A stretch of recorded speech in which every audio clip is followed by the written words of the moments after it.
In this video I want to talk about the concepts of the ideal self and the actual self, and I want to bring these new concepts into integration with a couple other concepts that I've talked about earlier, like cognitive dissonance and our need for exploration and the need for predictability. Now first, the idea of the ideal self and the actual self is basically that we have a certain idea about ourselves, like I said, self-schema, and within this we have an idea of how we are now, which could be called our actual self, and we also have an idea of what person we want to become in the future, which we call the ideal self. The idea of our actual self is going to correlate very strongly to basically how our self-schema is now, simply just how we view ourselves as we are right now. As a result of this, there is going to be very little or no cognitive dissonance be arising when we look at our actual self, simply because it is very close to how reality is as of this moment. With the ideal self, on the other hand, there's going to be a discrepancy with the way things are now and the ideal self, that vision of the future me that I have. And the degree of cognitive dissonance that is going to arise in that scenario will be largely dependent upon how large of a gap there is between how things are now and how I want to be in the future, which is my ideal self. And this discrepancy between the way things are as of now and that vision of the ideal self that I have for in the future, this is going to produce cognitive dissonance. This is going to produce that tension that I spoke about in an earlier video that arises whenever certain concepts in my mind do not correspond with the actual reality as I see it. In earlier videos I also pointed out that as human beings we only like to have a certain amount of tension, stress or challenge upon ourselves. Simply because if we have too much challenge or tension upon us, we break down. It's too much and we can't handle it. And also when we have too little, we stop developing and we no longer grow in the right direction. And it's pretty much the same with this ideal self. You don't want to have a ridiculously high goal. Well, maybe if you have a real long-term goal, you may have a real big goal for that, but let's say if you have you also have short-term goals. For those short-term goals you can't have these ridiculous high leaps in self-change, because there's no way that you can manage that, and there will be simply too much cognitive dissonance and tension for you to be able to realize that.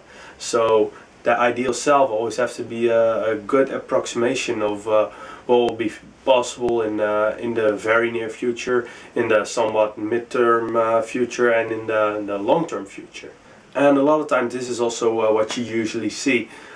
People's ideal self, like the goals that they have for themselves, for how they want to be in the future, are usually in a very close line with how much stress, challenge and tension they are under.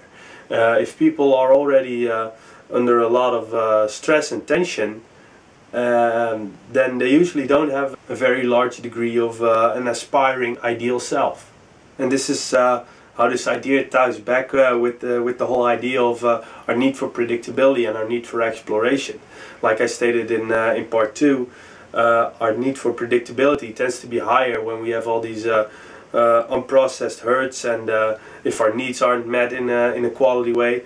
All those things I mentioned in part 2, having codependent dysfunctional relationships, having certain addictions, and also things like lifestyle factors of stress.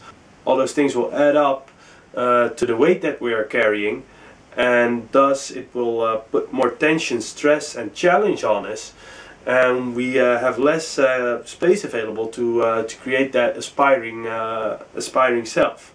And the common response in such cases is usually because when people are very caught up with this whole need for predictability thing, if that pendulum is too much swung to that side, when people really want things to be safe and predictable. When you suggest certain ideas for how they could be, for a certain ideal self that they could aspire to be in the future, what you usually hear them say is, oh, well, that doesn't sound like me.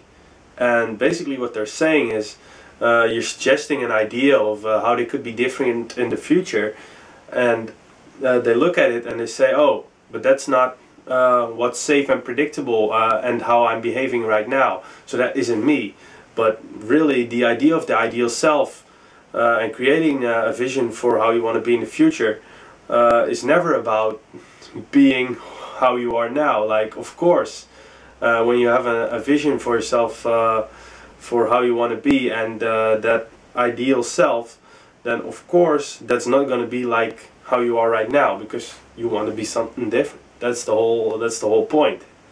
And this tendency to say like, oh, that isn't me, that really is more of a tendency to cling on to the old and familiar, all those behaviors and way of acting that are very familiar to me, and that I just desperately cling on to simply because they're safe and predictable. Because the pendulum has swung too much to that side of having that need for predictability. And what I really should be working on is completing these past hurts and creating more space.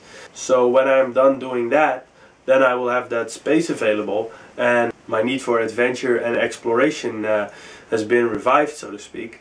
Then I can start creating an ideal self that I actually want to become in the future.